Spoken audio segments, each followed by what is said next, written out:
샤바트 시라 그래서 바다의 노래를 함께 낭송을 하면서 하나님의 기적적인 구원을 인해서 기뻐하고 감사하는 샤바트입니다. 샤바트 시라. 자, 먼저 우리가 구원의 여정을 다시 한번 되짚어 보기 원합니다. 출애굽에서 약속의 땅까지 하나님이 우리를 어떤 단계로 인도하시는지. 제일 먼저 패스오버, 유월절을 누구든지 다 통과해야 됩니다. 유월절. 어린 양의 피를 통하지 않고는 여러분 구원의 관문을 통과할 수가 없습니다. 우리 모두 어린 양의 피로 구원받은 줄 여러분 믿으십니까? 아멘. 우리를 구원하는 것은 어린 양의 피밖에 없습니다. 유월절을 통과하는 저와 여러분이 되시기를 바랍니다. 우리의 자녀들도 유월절을 통과할 수 있기를 바랍니다. 그러나 유월절은 시작에 불과합니다. 유월절은 유월절로 끝나서는 안 되고 구원의 관문을 통과하는 것은 그 자체가 목적이 아닙니다. 그 자체가 끝이 아닙니다. 유월절을 통과한 이스라엘 백성들은 신의 산으로 인도함을 받았습니다. 유월절의 1차 목적지는 신의 산이라는 것을 우리가 늘 기억해야 됩니다. 하나님께서 이스라엘 백성들과 결혼 언약을 맺고 여러분 그들에게 결혼 계약서인 토라를 주시는 것. 이것이 구원받은 언약 백성의 첫 번째 목적지입니다. 토라를 왜 주십니까? 구원받았기 때문에. 아멘. 토라를 지키면 구원받는 게 아니고 구원받았기 때문에 토라를 주시는 겁니다. 할렐루야. 그래서 여러분 신의 산에서 토라를 받지 않으면 구원이 완성될 수 없다. 할렐루야. 신의 산에서 토라를 받는 것이 여러분 결국 출애굽의 완성임을 기억하시기 바랍니다. 그리고 하나님은 이스라엘 백성들에게 성막을 짓도록 명령하십니다. 성막을 짓도록. 이제 두 번째 돌판을 가지고 내려온 다음에 곧바로 하나님이 지으라고 명령하신 것은 성막이죠. 성막. 그래서 이 성막에 대한 내용으로 출애굽기는 굉장히 많은 지면을 할애하고 있습니다. 성막을 어떻게 지을 것인지에 대한 규례들을 하나님이 굉장히 자세하게, 그것도 반복해서 말씀하고 있습니다. 엄청난 내용들이 기록이 되어 있어요. 이 성막은 굉장한 비밀입니다. 굉장한 비밀인데 이 성막에 대해서 너무나 모르고 있어요. 성막 그러면 우리 기독교인들은 무조건 예수 그리스도 이렇게 생각하는 거예요. 그죠? 성막은 예수 그리스도의 모형이다. 얼마나 쉬운 말입니까? 그렇죠? 얼마나 쉬운 말인데, 그러나 그 말은 맞지만은, 틀린 말은 아닙니다만은, 그러나 더 중요한 하나님의 의도가 있다는 것입니다. 성막을 통해서 우리가 저와 여러분이 거룩한 성전으로 여러분 지어져야 될 줄로 믿습니다. 거룩한 성전으로 지어지고 우리가 성막을 통해서 여러분 훈련된 다음에 하나님이 마지막으로 우리를 데려가기를 원하시는 것은 약속의 땅입니다. 할렐루야. 이것이 여러분 순서입니다. 순서. 이것이 우리의 구원의 여정입니다. 우리의 구원은 유월절로 끝나지 않습니다. 유월절이 전부가 아닙니다. 어린 양의 피로 여러분 구원받고 거듭난 것이 전부가 결코 아닙니다. 반드시 토라를 여러분 배워야 되고 토라에 순종하는 삶을 살아야 되고, 그리고 성막을 통해서 여러분 우리가 예배를 배우고 우리가 또한 거룩한 성전으로 지어져가는 과정들이 있어야 될 줄로 믿습니다. 할렐루야. 그런 자들에게 하나님이 마지막으로 데려가시는 곳이 바로 젖과 꿀이 흐르는 약속의 땅까지 가야 되는 것입니다. 아멘. 약속의 땅 가나안이 뭘 의미하는지를 오늘날 크리스찬들은 거의 모릅니다. 그냥 천당이라고 생각해요. 천당. 그게 아닌 것이에요. 우리에게 기업을 주기를 원하시는 하나님. 아멘. 기업을 받을 때까지는 우리의 구원은 완성되지 않습니다. 여러분 기업을 받으셨습니까? 기업을 받지 않았다면 기업을 받을 때까지 여러분 포기하지 않기를 바랍니다. 할렐루야. 이것이 바로 여러분 출애굽기 그리고 레위기, 민수기, 신명기에서 보여주고 있는 우리의 구원의 여정입니다. 우리의 구원은 이례적 사건이 아닙니다. 절대로. 우리의 구원은 여러분 단순히 이례적 사건은 끝나는 것이 아니고 머나먼 기나긴 여정임을, 훈련의 과정임을 기억하시기 바랍니다. 할렐루야. 우리는 지금 훈련 과정에 있음을 기억하시기 바랍니다. 자, 출애굽의 오늘은 출애굽의 연대 문제를 조금 간단하게 살펴보고 넘어가겠습니다. 이스라엘 백성의 출애굽은 언제쯤에 이루어졌을까요? 이스라엘 백성이 실제로 애굽에서 탈출해 나왔을까요? 아니면 이것은 그냥 비유일까요? 이것은 우화에 불과한 것일까요? 여러분 출애굽의 사건은 단순히 비유나 우화가 아니라 분명한 역사적인 사실입니다. 아멘. 성경은 먼저 역사적인 사실이에요.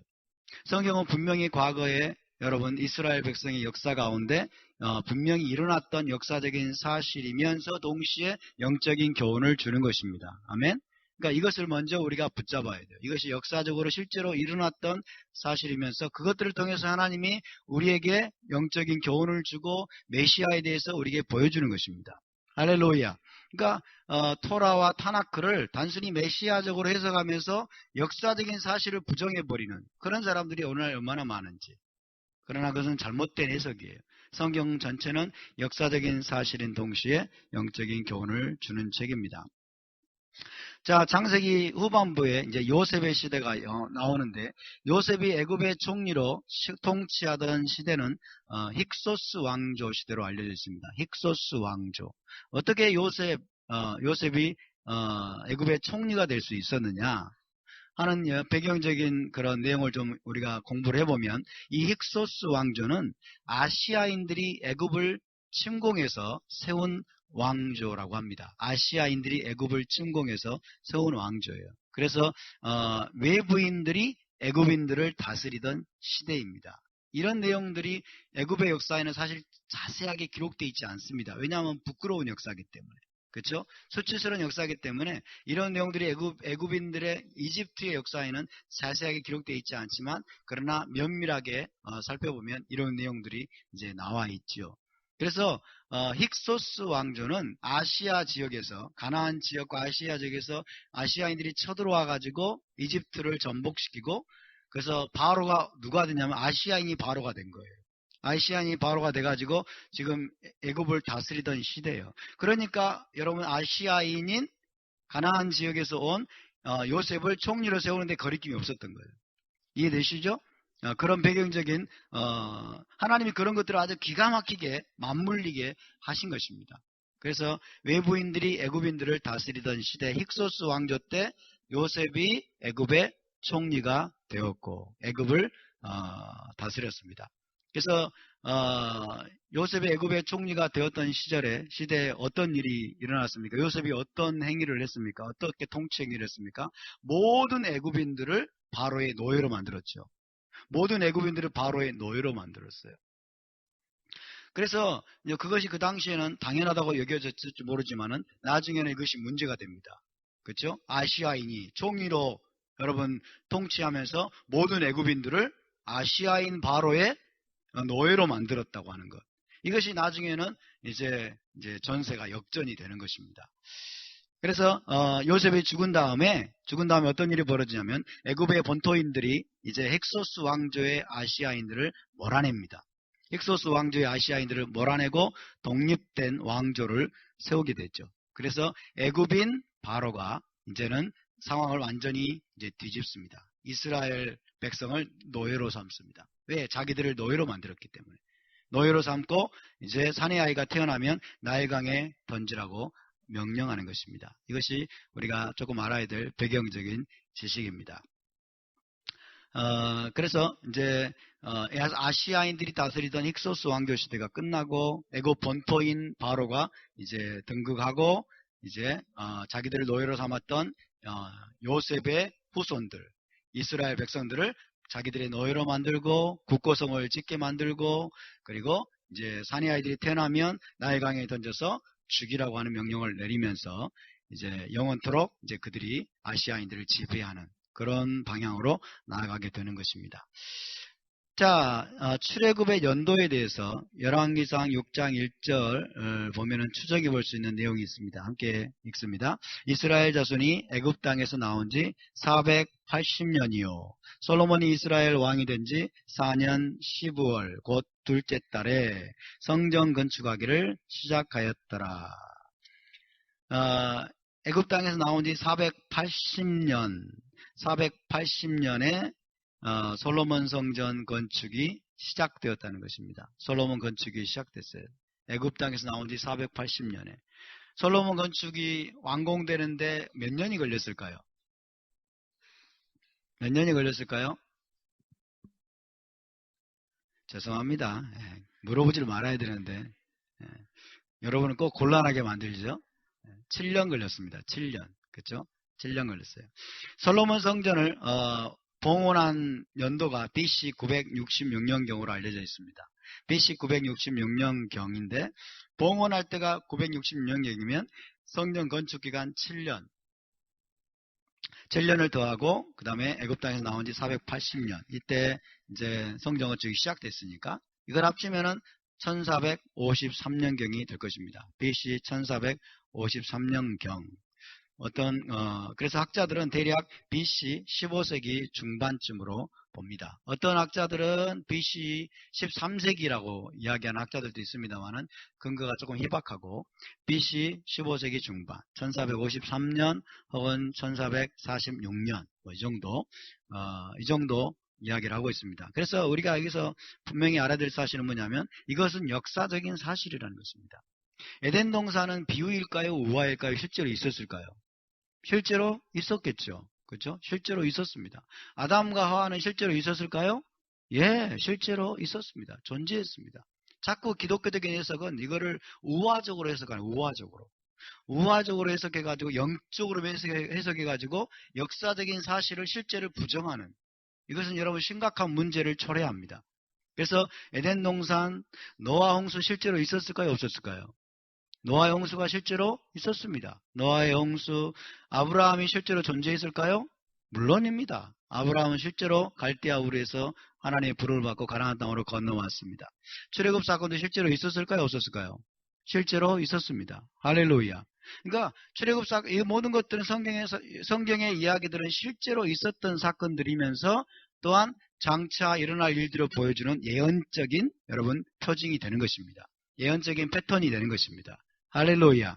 그러니까 먼저 우리가 실제적인 사실들을 역사적인 사실들을 우리가 인정하고 알고 그 역사적으로 어떤 의미가 있는지를 깨달은 다음에 그 다음에 메시아적인 의미들, 예언적인 의미들, 상징적인 의미들 그렇게 해석하는 방향으로 나아가야 되는 것입니다. 그래서 출애굽의 연대 문제를 여러분과 함께 살펴보았습니다. BC 1453년경에 BC 15세기 중반쯤에 실제로 일어났던 역사적인 사실이었다 하는 것입니다.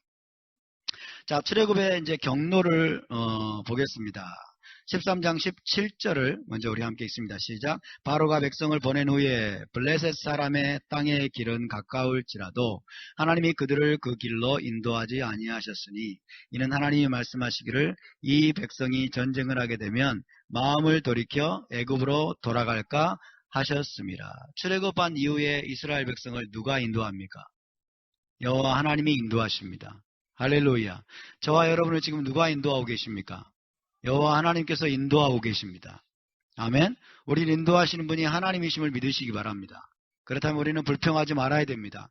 우리는 원망하지 말아야 됩니다. 저들과 같이. 자, 출애굽의 경로를 하나님께서 블레셋 사람의 땅의 길로 인도하지 않으셨다 라고 말씀합니다. 전쟁을 하게 되면 마음을 돌이켜 애굽으로 돌아갈까 하셨습니다. 블레셋 사람의 땅의 길로 가면 전쟁을 피할 수 없게 된다고 말씀하는 거죠. 자, 이때 당시에 두 개의 주요 길이 있었습니다. 두 개의 주요 길. 그냥 임의적으로 하나님이 인도한 게 아니에요. 첫 번째는 블레셋 사람 땅의 길이 있었고 두 번째는 홍해 광야 길이 실제로 있었습니다. 잘 닦여진 교역로와 같은 것이에요. 잘 닦여진 교역로. 그래서 첫 번째는 데렉 에레츠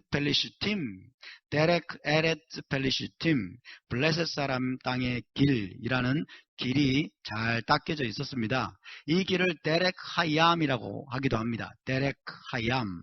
하얌은 이 지중해를 말하죠. 지중해 바닷길.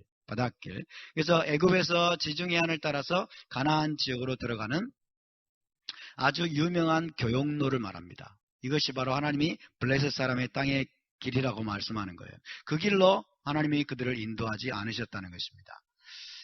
그 길이 아니라 데렉 하미드바르 얌숲 홍해 광야길. 이것도 역시 잘 닦여져 있는 길이었어요. 늘 사람들이 왕래하던 동방의 사람들이 애굽으로 들어오던 잘 닦여져 있는 길이었습니다. 데렉 하미드바르 얌숲. 그래서 홍해 광야길, 시나이 반도를 가로질러 가지고 동서로 나 있던 그 길, 광야의 길입니다. 그 길로 이스라엘 백성을 하나님이 의도적으로 인도하셨습니다. 우리가 가야 될 길을 선택하시는 분이 누구이십니까? 하나님이십니다. 우리의 길을 하나님이 지금 선택해서 우리를 하나하나 인도하고 계시고 여러분 믿으시기 바랍니다. 할렐루야. 자, 첫 번째 길, 1번 길, 블레셋 사람 땅의 길. 여기에는 블레셋이 곳곳에 망대를 세워놓고 지키고 있었습니다. 군대가 지키고 있었기 때문에 블레셋 군대와의 전쟁을 피할 수가 없는 것이죠. 그래서 이스라엘은 하나님의 군대라고 불렸습니다. 하나님이 나의 군대라고 말씀하셨어요. 하나님의 군대라고 불렸지만은 훈련이 안 돼 있어요. 실상은 전혀 전쟁을 위해 준비되어 있지 않은 상태였습니다. 하나님은 먼저 불러놓고 훈련하시는 분입니다. 할렐루야. 먼저 우리를 불러놓고 훈련하십니다. 지금은 훈련되어 있지 않습니다. 이스라엘은 나의 군대라고 하나님 부르시지만은, 이스라엘 군대가 나왔다라고 말하지만은, 그들이 강한 손으로 나왔다라고 말하지만 그들은 싸움을 위해서 전혀 준비되어 있지 않은 오합지졸 같은 그런 상태였습니다. 이것이 여러분 처음 구원받은 사람들의 상태예요. 예수와의 피로 처음으로 구원받은 사람들의 상태입니다. 그들은 준비가 되어 있지 않습니다. 13장 18절 읽습니다. 시작. 그러므로 하나님이 홍해 광야길로 돌려 백성을 인도하심에 이스라엘 자손이 애굽 땅에서 대열을 지어 나올 때, 대열을 지어 나올 때를 보세요. 대열을 지어 나올 때 그 말은 군대처럼 나왔다는 거예요. 군대처럼 대열을 지어 나왔는데 중요한 것은 싸울 준비가 전혀 안 돼 있다는 거죠. 싸울 줄을 모르는 겁니다. 전쟁을 해본 적이 없기 때문에. 그래서 하나님이 이들을 홍해 광야길로 돌려서 백성을 인도하십니다. 의도적으로 지금 우회하는 길을 하나님이 선택하시는 거죠.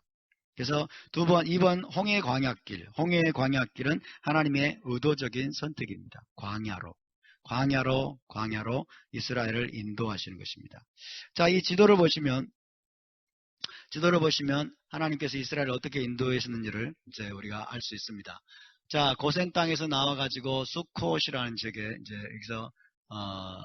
여기서 야영을 하죠. 수콧에 야영을 하고, 여기가 바로 데레크 하얌, 그죠?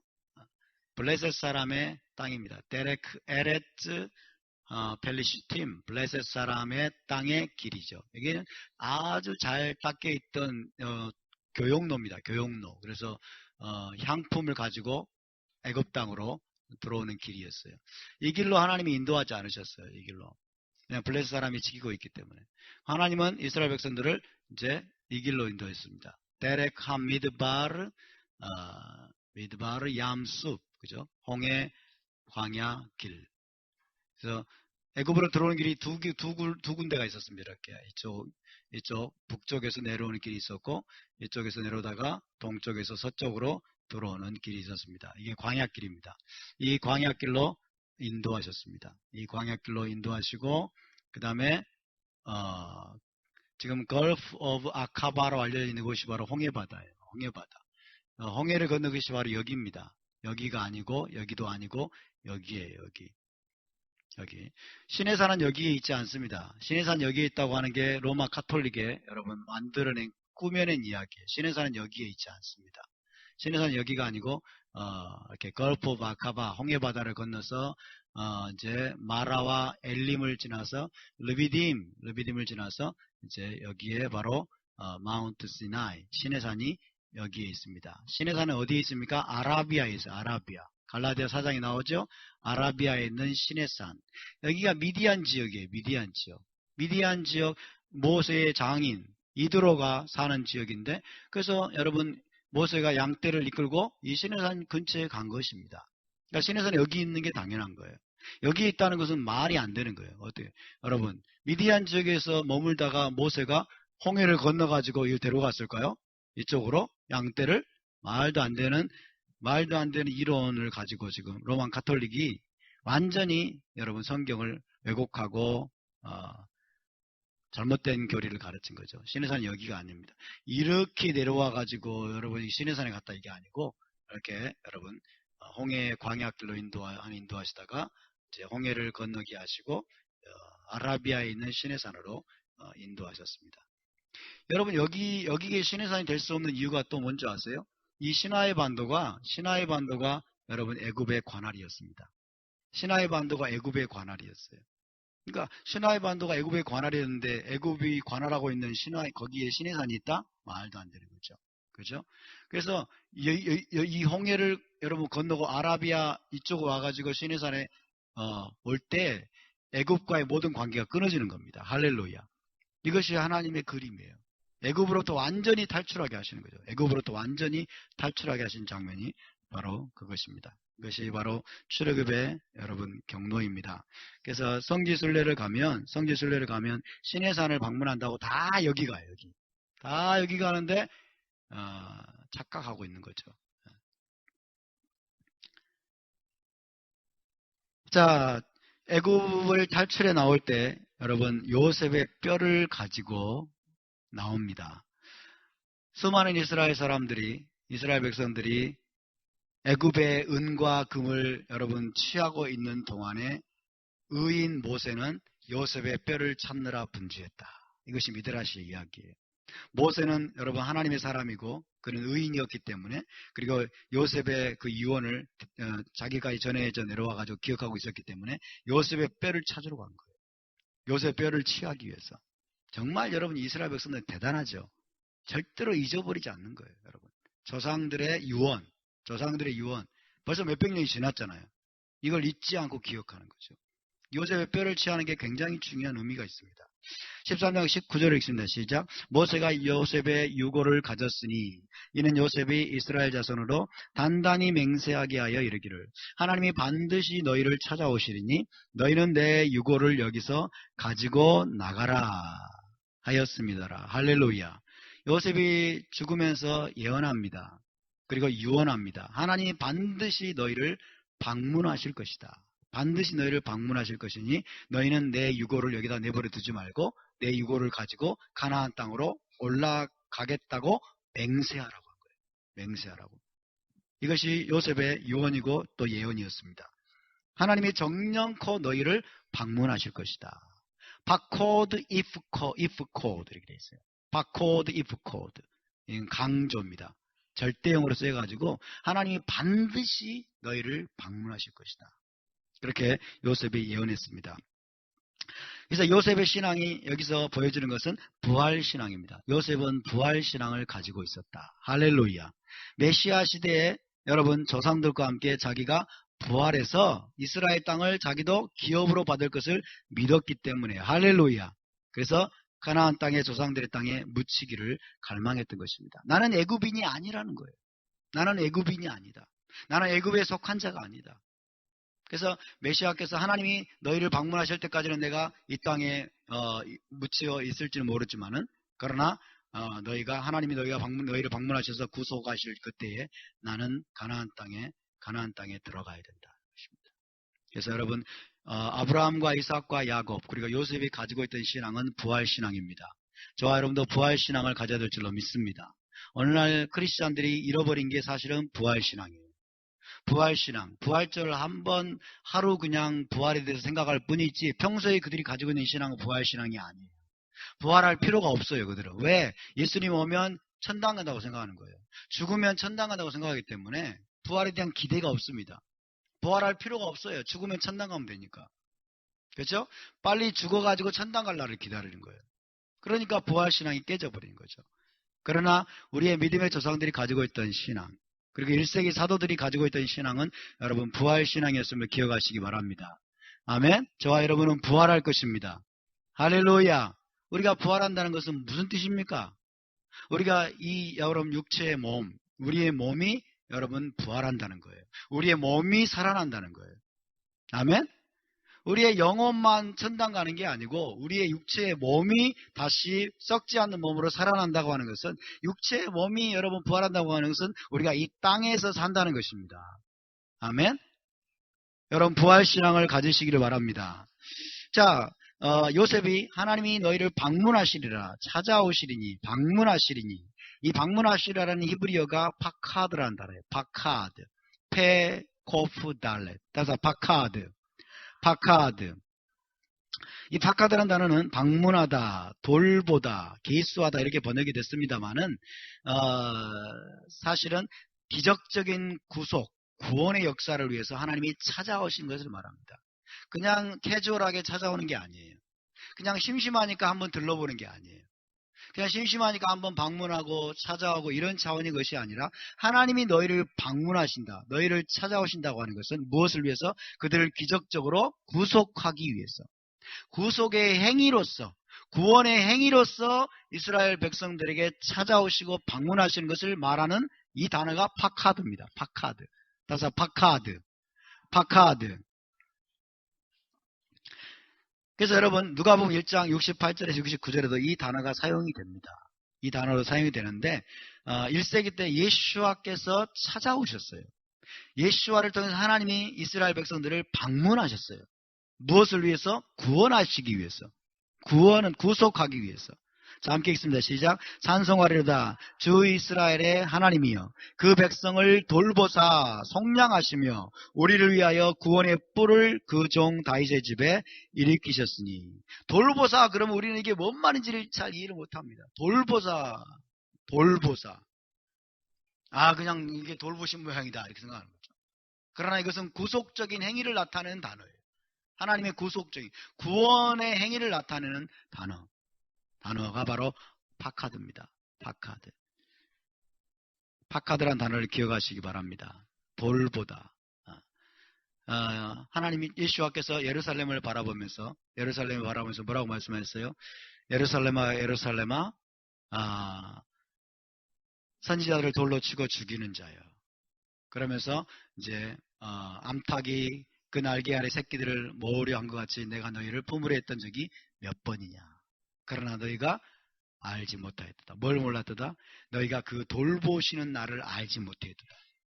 너희가 그 권념의 나를 알지 못하였다. 개혁생 그렇게 되어 있거든요. 그 돌보시는 나를 알지 못하였다. 이게 아주 모호한 거예요. 돌보시는 날이 뭐야? 이게 파카드의 날입니다. 파카드의 날.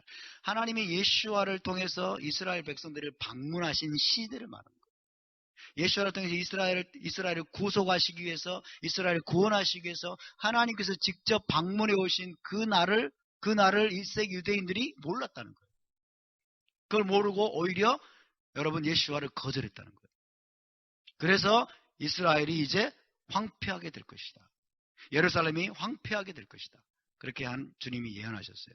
돌보다는 단어, 여러분, 방문하다는 단어, 이런 것들을 이 의미를 알아야 됩니다. 이 의미. 하나님이 구속을 위해서, 기적적인 구원과 구속을 위해서 찾아오시는 것. 할렐루야. 이 구속적인 행위를 상징하는 단어가 파카드라는 단어예요. 파카드. 따라서 파카드. 파카드. 그래서 요셉이 하나님이 반드시 너희를 찾아오시니, 이거는 그냥 이것은 꿈에 찾아오고 이런 게 아닌 거예요. 꿈속에 찾아오고 그 다음에 가볍게 만나기 위해서 찾아오시고 그런 뜻이 아닙니다. 반드시 하나님이 구속자를 일으켜서 그를 통해서 너희를 구속하시기 위해서 방문하실 것이라는 뜻입니다. 할렐루야. 그것이 여러분 모세를 일으킴으로 이 요셉의 예언이 이루어졌음을 믿으시기 바랍니다. 자, 요셉의 뼈를 가지고 이제 나갔습니다. 이 뼈를 가지고 나갔다는 게 무슨 의미인가? 이 뼈라는 단어는 히브리어로 엣잼이라고 합니다. 엣잼. 따라서 엣잼. 이 엣잼이라는 단어는요, 뼈라는 뜻 외에도 본질, 힘 이런 뜻이 있어요. 본질, 힘, 파워 그런 뜻을 가지고 있습니다. 그래서 요셉의 뼈를 가지고 나갔다는 것은 이스라엘 백성들이 요셉의 본질, 요셉의 힘, 요셉의 믿음, 요셉의 위엄, 이런 것들이 여러분 출애굽한 이스라엘과 40년간 동행했습니다. 40년 동안 요셉의 뼈를 가지고 다녔던 것 여러분 알고 계십니까? 이스라엘 백성이 40년 동안 요셉의 뼈를 가지고, 요셉의 뼈가 40년간 이스라엘과 동행했어요. 요셉의 믿음이, 요셉의 본질이, 요셉의 위엄이, 요셉의 파워가 40년간 이스라엘과 동행한 것입니다. 할렐루야. 근데 이 요셉은 메시아를 상징하는 인물입니다. 그래서 메시아의 파워가, 여러분 메시아의 본질이 40년간 이스라엘과 동행하셨음을 믿으시기 바랍니다. 그래서 여러분 요셉의 뼈를 가지고 나가자 애굽에 있던 요셉의 무덤은 어떻게 됐어요? 빈 무덤이 됐어요. 빈 무덤. 그래서 모세가 요셉의 뼈를 취하에 나옴으로 인해서 요셉의 무덤은 빈 무덤이 되었습니다. 마찬가지로 여러분 1세기 때 우리 주 예수와의 무덤도 여러분 그분의 부활로 말미암아 빈 무덤이 되었습니다. 할렐루야. 이것이 메시아의 부활에 대한 예언적인 그림이에요. 요셉은 메시아를 상징하는 인물이에요. 메시아의 거울입니다. 그의 무덤이 빈 무덤이 된 것처럼, 그의 무덤이 빈 무덤이 된 것처럼 우리 주 예수와의 무덤도 빈 무덤이 되셨고, 그분은 여러분 부활의 첫 열매가 되셨음을 믿으시기 바랍니다. 할렐루야. 그분이 부활하신 것처럼 우리도 부활하게 될 것입니다. 여러분 부활을 사모하시기 바랍니다. 부활을 기대하시기 바랍니다. 우리는 부활하여 여러분 우리의 기업의 땅으로 들어가게 될 것입니다. 자, 구원 그 이후에 어떤 일들이 일어나는가? 구원은 끝이 아니라고 말씀을 드렸습니다. 자, 이스라엘을 구원하신 이후에 어떤 일이 벌어졌습니까? 즉시로 여호와께서 그들 앞에서 가시며. 하나님은 이스라엘을 구원하셔놓고 여러분 내동댕이 치시는 분이 아닙니다. 이스라엘 구원해놓고 이제 내가 너희를 구원했으니 너희들 마음대로 자유롭게 살아라, 그렇게 말씀하시는 분이 아닙니다. 자, 13장 21절에서 22절 읽습니다. 시작. 여호와께서 그들 앞에서 가시며 낮에는 구름기둥으로 그들의 길을 인도하시고 밤에는 불기둥을 그들에게 비추사 낮이나 밤이나 진행하게 하시니 낮에는 구름기둥 밤에는 불기둥이 백성 앞에서 떠나지 아니하니라. 할렐루야. 구원받은 이후에 하나님이 우리의 길을, 이스라엘의 길을 앞장서서 인도하시고 구름기둥과 불기둥으로 여러분 그들의 길을 인도하시는 것을 믿으시기 바랍니다. 구원이 끝이 아닙니다. 구원은 시작입니다. 구원은 하나님과 동행하는 삶의 시작임을 믿으시기 바랍니다. 자, 이스라엘을 구원하신 이후에 여러분 쉐키나의 영광이 나타나는 것입니다. 쉐키나의 영광. 이 쉐키나의 영광은 에덴 동산에서 머물러 있던 하나님의 영광이었어요. 에덴 동산에 머물러 있던 하나님의 영광이었는데 아담과 하와의 범죄로 말미암아 쉐키나 영광이 에덴 동산에서 사라져 버렸어요. 에덴 동산을 떠나버렸어요. 에덴 동산을 떠나버린 이후에 처음으로 이 쉐키나의 영광이 나타납니다. 처음으로. 굉장히 그래서 중요한 사건이에요. 중요한 기록입니다. 하나님의 영광, 하나님의 구름기둥, 불기둥이라고 표현되어 있는 그 쉐키나의 영광, 하나님의 임재의 영광이 여러분 이 땅에 다시 나타나게 된 것이에요. 이 땅에 다시 나타난 아주 놀라운 사건인데 그게 언제 나타났어요? 이스라엘을 애굽에서 구원하신 때에 하나님의 영광이 나타났어요. 이것이 하나님의 갈망, 이 속에 하나님의 갈망이 담겨 있어요. 여호와의 영광은 원래 창세기 2장 에덴 동산에 있었습니다. 그곳에서 아담과 하와는 어떠했습니까? 아무런 제약이 없이 하나님의 영광 가운데 나아가서 그분과 만나고 그분과 교제하며 그분을 예비하는 기쁨을 누렸습니다. 할렐루야. 이것이 에덴 동산의 상태예요. 이것이 에덴 동산 상태예요. 근데 그 이후에 어떤 일이 벌어졌습니까? 아담과 하와가 쫓겨난 다음에 여러분 로마서 3장에서 사도 바울은 말합니다. 모든 사람이 죄를 범하였음에 하나님의 영광에 이르지 못하였습니다. 그렇죠? 모든 사람이 죄를 범하였음에 에덴 동산에 있었던 그 하나님의 영광에 도달할 수 없었다고 말씀하고 있어요. 에덴 동산의 상태를 다시 보십시다. 그곳에서 아담과 하와는 아무런 제약이 없이 하나님의 영광 가운데, 하나님의 쉐키나 가운데 나아갈 수 있었습니다. 그분과 만나고 교제하고 그분을 예비하는 기쁨을 누릴 수가 있었습니다. 이것이 에덴 동산의 처음의 상태였어요. 그곳에 실제 하나님의 영광이 머물러 있었어요. 할렐루야. 실제 하나님의 영광이 이 땅에 머물러 있었습니다. 그래서 하나님의 궁극적인 갈망은 무엇이냐? 하나님의 궁극적인 갈망은 이 땅에 다시 하나님의 영광으로, 쉐키나 영광으로 임하시는 겁니다. 아멘? 이 땅에 다시 쉐키나 영광이 임하시는 거예요. 그래서 구속받은 인간과 함께 거하시면서 온 땅을 하나님의 통치 영역으로 회복시키는 것입니다. 땅을 회복시키는 것. 할렐루야. 땅을 회복시키는 것이 하나님의 갈망이에요. 그래서 범죄 이전의 상태로, 아담과 하와가 범죄하기 이전의 상태로 이 에덴 동산과 온 땅을 회복시키는 것이 하나님의 궁극적인 갈망이고 궁극적인 목적임을 믿으시기 바랍니다. 할렐루야! 하나님은 실패하지 않으실 것입니다. 하나님은 반드시 이 일을 하실 것입니다. 그러기 위해서 하나님의 영광이, 하나님의 구름기둥과 불기둥이 이제 구속받은 공동체 가운데 나타난 것입니다. 나타난 것입니다. 아직 갈 길이 멀지만, 아직 그 목적이 온전히 이루어지기 위해서는 아직 여러분 통과해야 될 단계들이 많이 있지만은, 그러나 하나님이 먼저 그런 갈망들을 저와 여러분에게 지금 말씀하고 있는 거예요. 보여주고 있는 겁니다. 여러분, 다시 말하면 하나님은 인간을 구원하셔가지고 저 우주 너머 어딘가의 천당으로 데리고 떠나는 것이 아닙니다. 저 우주 너머 어딘가에 있는 천당으로 인간을 쏙 데리고 가버리고, 그리고 이 땅은 파괴해버리고, 이 땅은 파괴해버리는, 그것이 하나님의 갈망이 아니라는 거예요. 구속받은 공동체 가운데 쉐키나의 영광으로 임하여 이 땅에 있는 회복된 에덴 동산에서 우리와 영원히 함께 사시는 것, 이것이 하나님의 갈망입니다. 할렐루야. 그러니까 하나님의 갈망은요, 하나님의 구속의 목적은 뭐냐면 인간을 여러분 구속해가지고 저 우주 넘어 천당으로 데려가는 게 하나님의 구속의 플랜이 아니고 하나님이 내려오시는 겁니다. 아멘. 하나님의 쉐키나가 내려오는 겁니다. 하나님이 직접 이 땅으로 내려와서 이 땅의 에덴 동산을 다시 회복하고 온 땅을 회복해가지고 이 여러분 지구라고 하는 온 땅을 하나님의 집으로 다시 회복시키는 겁니다. 할렐루야. 하나님의 성전으로 다시 회복시켜서 이 땅에서 여러분 하나님이 인간과 함께 다시 더불어서 아무런 제약이 없이 함께 교제하면서 다시 사시고 온 땅을 통치하시는 것, 이것이 하나님의 궁극적인 갈망입니다. 아멘. 이제 이것이 좀 만져지십니까? 이것이 여러분 좀 그림이 그려지십니까? 할렐루야. 이 그림이 그려져야 여러분이 헬레니즘에서 탈출한 거예요. 이 그림이 안 그려지면 여전히 헬레니즘에 묶여 있는 거예요. 영지주의 사상에 묶여 있는 겁니다.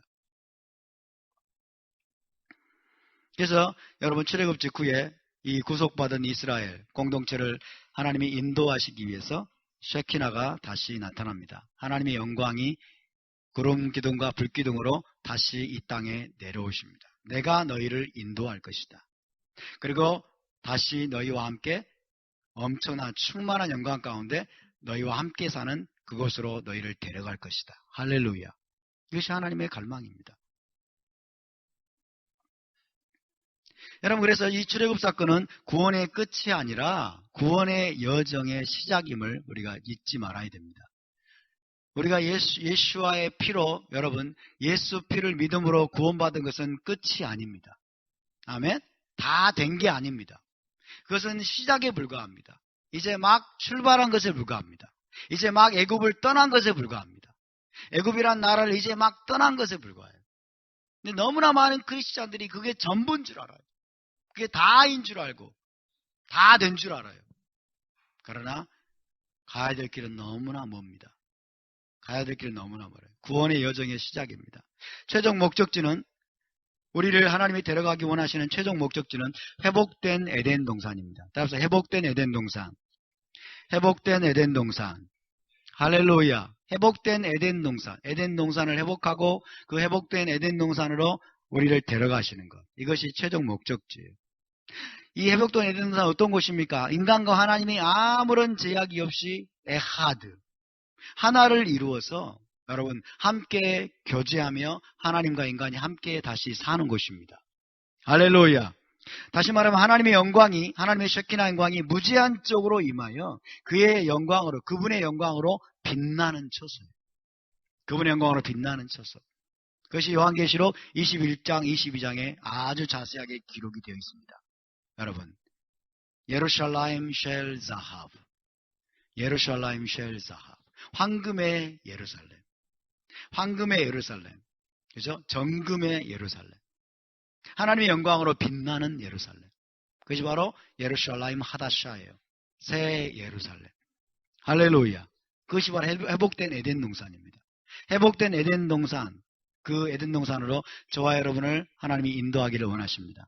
그 회복된 에덴 동산이 어디에서 회복될까요? 저 천당에서 아니고 예루살렘에서, 과천에서 아니고 예루살렘에서.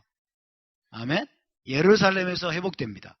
따라서 에덴 동산은 원래 예루살렘에 있었고 다시 예루살렘에서 회복될 것입니다. 만군의 여호와의 열심히 이것을 이루실 것입니다. 할렐루야. 인간이 망가뜨린 것을 하나님 반드시 회복시킬 겁니다. 인간이 망가뜨렸기 때문에 하나님이 지구를 포기해버리고 지구를 다 여러분 불태서 없애버리고 저 천당으로 다 데리고 떠난다. 이게 헬레니즘이에요. 성경은 절대로 그걸 말하고 있지 않아요. 우리가 이 최종 목적지에 도달하기까지는 여러분 엄청난 훈련의 여정이 필요합니다. 많은 훈련을 하나님께 받아야 됩니다. 그래서 이 구원의 여정을 한마디로 말하면 훈련의 여정입니다. 따라서 구원의 여정은 훈련의 여정입니다. 여러분 훈련을 받고 계십니까? 훈련 받기를 즐거워하고 계십니까? 훈련 받기 싫어가지고 도망칠 생각만 하고 있지는 않습니까? 훈련이 힘들어가지고 맨날 불평하고 원망하고 그러고 있지 않습니까? 그렇다면 여러분은 애굽인입니다. 애굽인이에요. 우리는 애굽인이 아니라 여러분 이스라엘인으로 부름받았습니다. 할렐루야. 우리의 정체성이 바뀌었습니다. 우리의 신분이 바뀌었습니다. 아멘. 하나님의 손에서 훈련받는 자들은 애굽인이 아니라 이스라엘 사람들입니다. 아멘. 애굽인으로 살지 않기를 바랍니다. 출애굽한 이스라엘 백성은 여러분 그 처음에 출애굽한 이스라엘 백성의 상태는 어땠습니까? 하나님을 섬기는 법을 알지 못했어요. 그렇죠? 하나님을 섬기는 법을 알지 못하고 오직 바로에게 종노릇하는 법만을 알고 있어요. 그래서 도망쳐 나온 노예 패거리에 불과했어요. 바로에게 굴복하고 바로에게 종노릇하는 것이 그들이 아는 전부예요. 하나님을 어떻게 섬기는지를 잘 몰라요. 애굽적인 사고방식과 노예 근성이 온 존재에 깊이 배어있던 자들입니다. 이것이 여러분 처음에 출애굽에 나온 이스라엘 백성들의 상태입니다. 나의 군대라, 나의 장자라, 이스라엘은 나의 아들이라. 그렇게 하나님이 부르셨지만은, 하나님이 그들의 정체성을 그렇게 규정하셨지만은, 그들의 실제적인 상태는 바로에게 종노릇하는 것밖에 몰라요.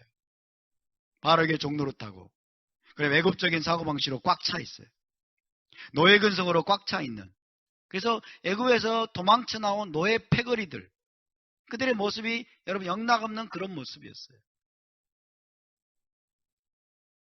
그들의 상태를 좀 더 다시 말씀드리면 하나님이 누구신지, 하나님의 법도가 무엇인지, 그분을 어떻게 예배해야 되는지, 약속의 땅을 어떻게 기업으로 받아야 될 것인지 등등등등, 이것들은 전혀 알지 못하는 영적인 어린아이 상태, 영적인 오합지졸인 상태였습니다.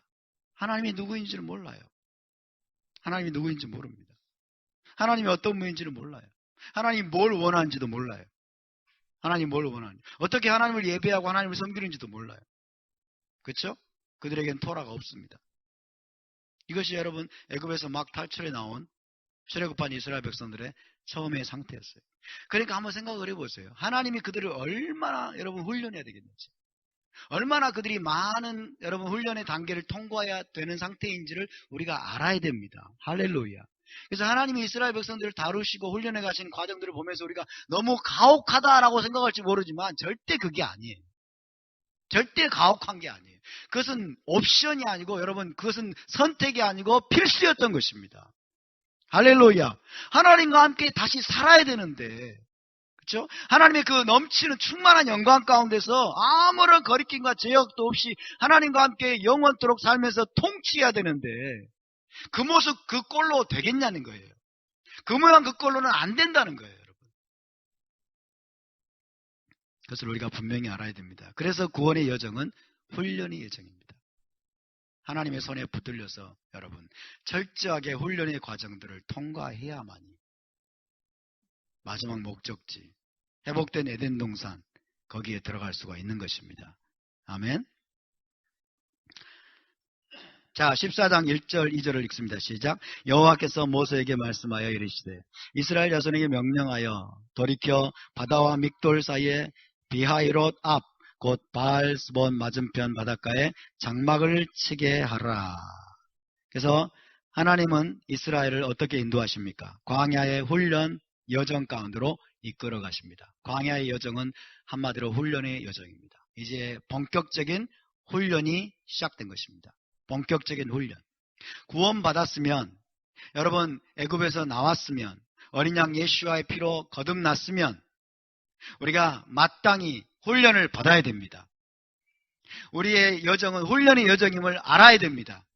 우리의 여정이 훈련의 여정임을, 새로운 삶을 훈련하고 하나님과 함께하는 삶을 훈련하고 하나님께 복종하는 여러분 삶을 훈련하는 훈련의 여정임을 교회에서 가르쳐 줬어야만 됩니다. 목회자들이 가르쳐 줬어야만 됩니다. 룰루랄라가 아님을 알아야 됩니다. 예수 믿으면 복 받고, 예수 믿으면 돈 주라 하면 돈도 주시고, 예수 믿으면 만사 형통한다, 이런 식의 가르침들이 교회에서 떠나가야 됩니다.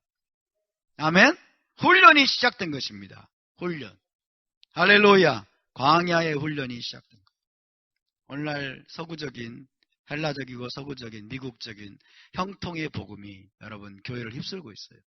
프로스페러티 가스펠. 대표 주자가 조엘 오스틴이죠. 조엘 오스틴. 잘 되는 나. 잘 되는 나. 그 다음에 또 뭐예요? 이 유명한 책. 예? 긍정의 힘. 그렇죠? 긍정의 힘. 잘 되는 나를 꿈꾸고, 긍정의 힘. 그래서 이 땅에서 잘 된다는 거, 이 땅에서 막 잘 되고, 성공하고, 이 땅에서 형통하고, 그런 자기를 꿈꾸라는 거예요. 꿈꾸라. 프로스페러티 가스펠. 여러분, 이 형통의 복음은 사실은 바알 숭배입니다. 바알 숭배예요.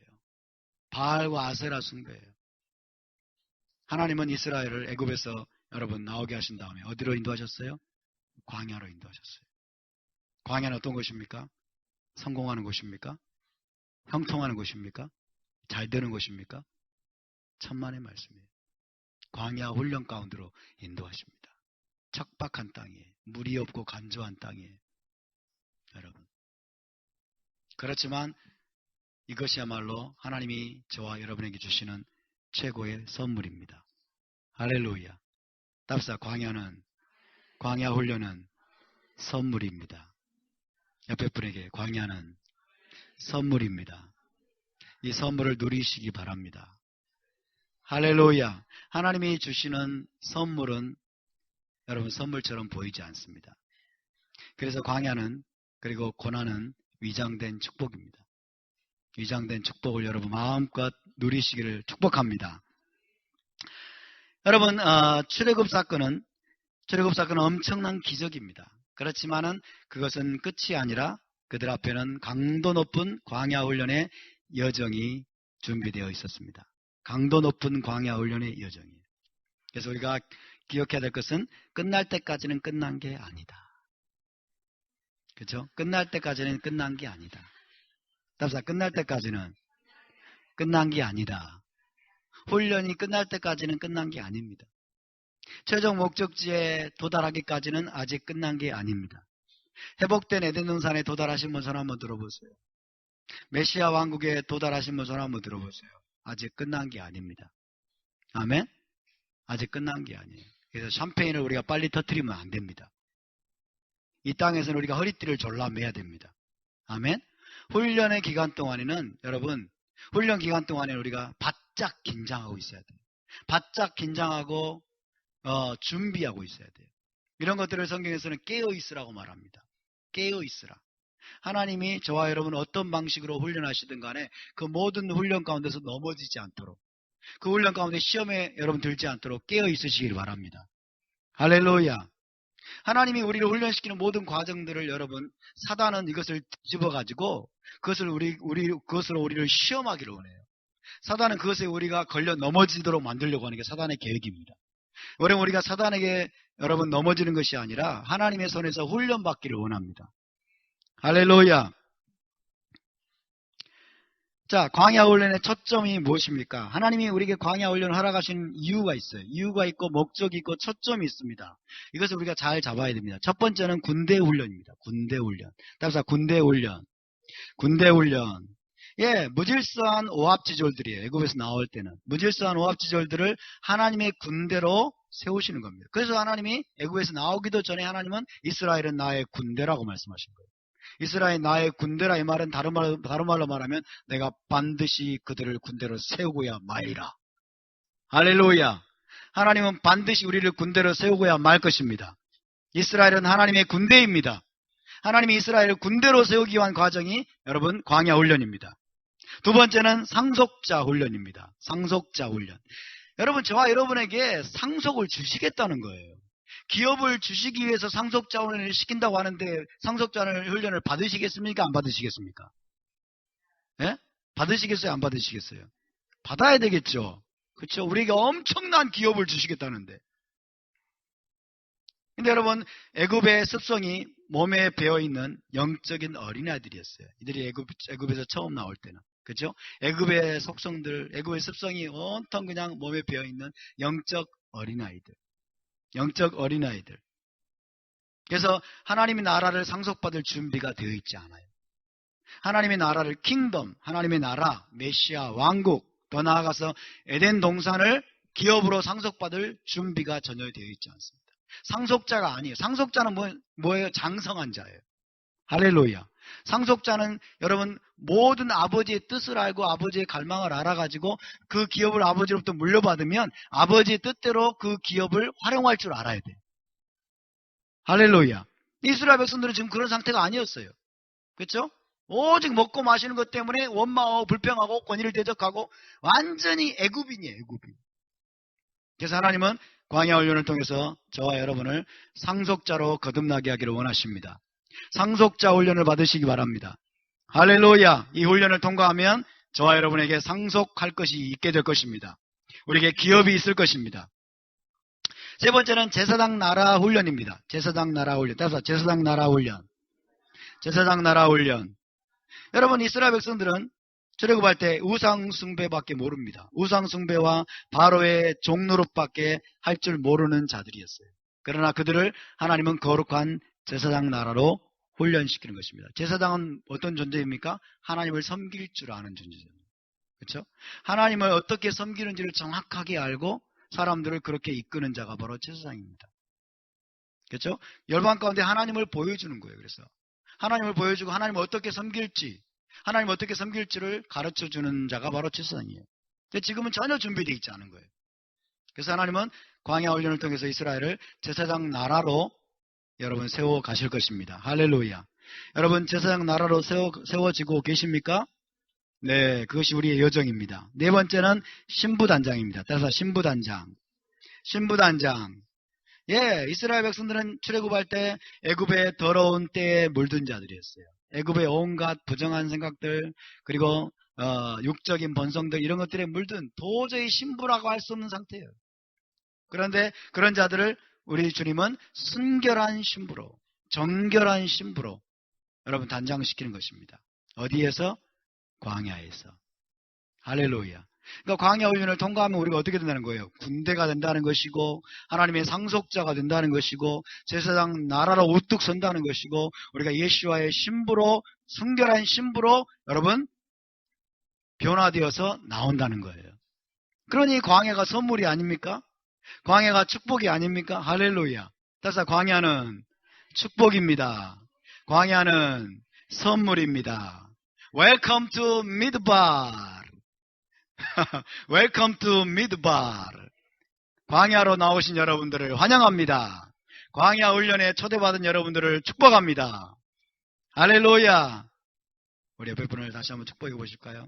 광야 훈련에 초대받은 당신을 축복합니다. 할렐루야. 열심히 광야 훈련 받으십시다. 할렐루야. 광야 훈련 가운데 넘어지지 않기를 바랍니다. 그래서 여러분, 우리가 일단 출애굽했으면은, 애굽에서 나왔으면은 광야 훈련 과정을 충실히 따라야 됩니다. 충실히 따라야 됩니다. 하나님이 지휘하십니다. 하나님은 그러나 여러분 우리를 떠나지 않으십니다. 하나님이 이스라엘을 떠나지 않으십니다. 광야의 모든 과정을 구름기둥과 불기둥으로 여러분 신실하게 인도하시는 분이십니다. 할렐루야. 그분이 우리와 함께하기 때문에 그분만 놓치지 않는다면 우리는 광야의 모든 훈련의 과정들을 여러분 넉넉히 통과할 수 있을 것입니다. 마음을 잘 다스리시길 바랍니다. 여러분, 광야 훈련을 통해서 하나님께서는 이스라엘을 파괴하기를 원치 않으십니다. 광야로 인도하셔서 하나님은 이스라엘을 여러분 괴롭히거나 이스라엘을 파괴하거나 이스라엘을 못살게 굴거나 이스라엘을 아프게 만들거나 이것이 하나님의 의도가 아니에요. 광야 훈련을 통해서 하나님은 이스라엘에게 뭔가를 주고자 했어요. 이 훈련을 효과적으로 하기 위해서.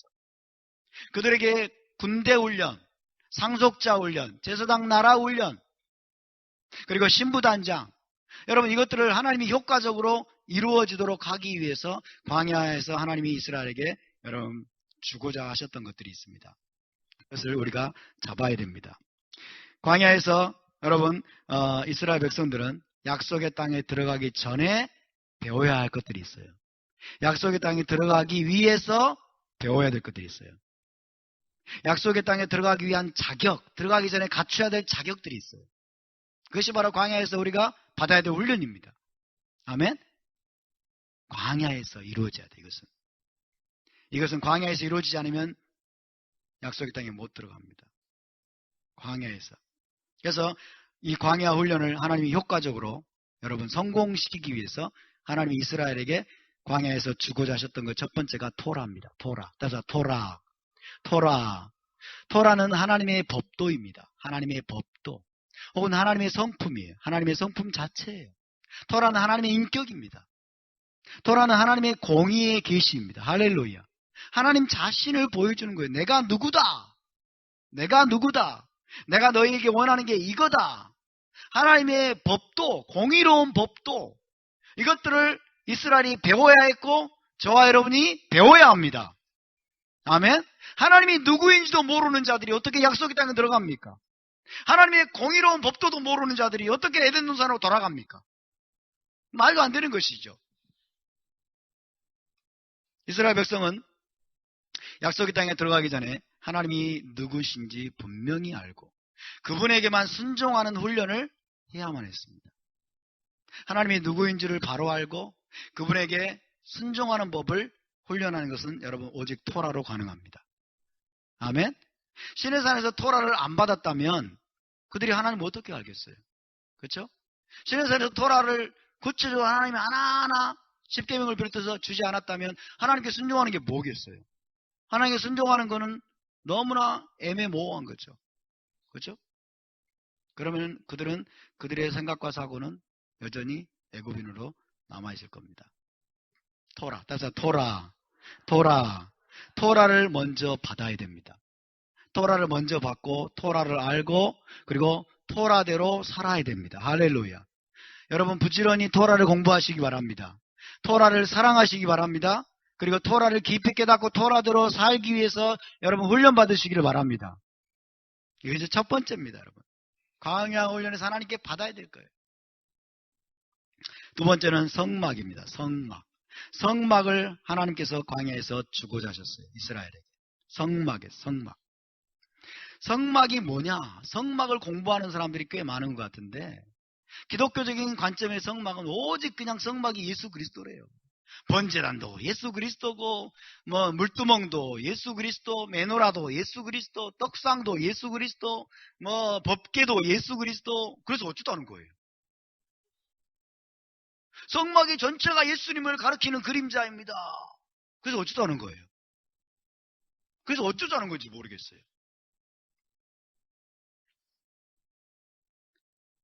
우리나라에서 유명한 여러분 이름만 대면 알만한 이스라엘 사역자가 있습니다. 이스라엘에서 10년 이상 선교사로 사역을 하고 한국에서 돌아와가지고 여러분 하는 분의 제가 절기 강의를 조금 듣고 예루살렘에 대해서 강의한 내용을 좀 들어봤어요.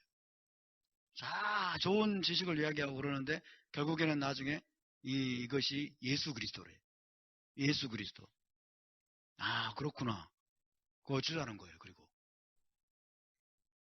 그래서 어떻다는 거예요? 그걸 뭘 어떻게 하라는 거예요, 도대체? 그 말은 맞는데. 그러나 여러분, 성막을 하나님이 주신 많은 의도들이 있어요. 많은 메시지가 있어요. 그 중에서 가장 중요한 것 중에 하나가 성막은 장차 회복될 에덴 동산의 모형과 거울이에요. 성막이 에덴 동산의 모형과 거울이다. 에덴 동산. 그러니까 에덴 동산을 이스라엘 백성 한가운데다가 지으라고 한 거예요. 에덴 동산을. 이게 무슨 말일까요? 하나님의 마지막 목적이 뭐예요? 에덴 동산이라는 거예요. 에덴 동산.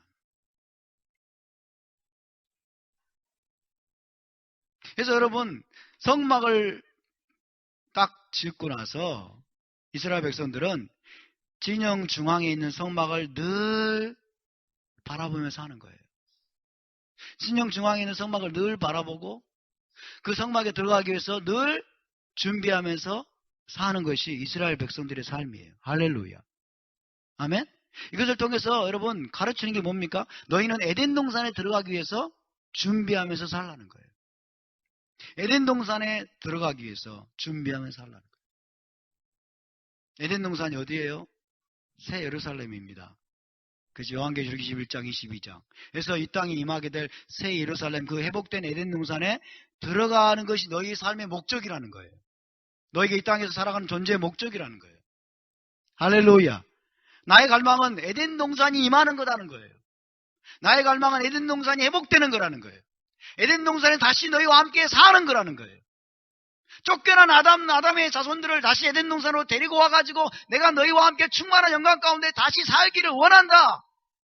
아멘? 성막을 바라보아라. 이게 에덴 동산이다. 날마다 성막을 바라보고 성막을 사모하고 성막에 들어오기 위해서 너희 자신을 준비해라. 이게 뭐냐? 너희 인생이다.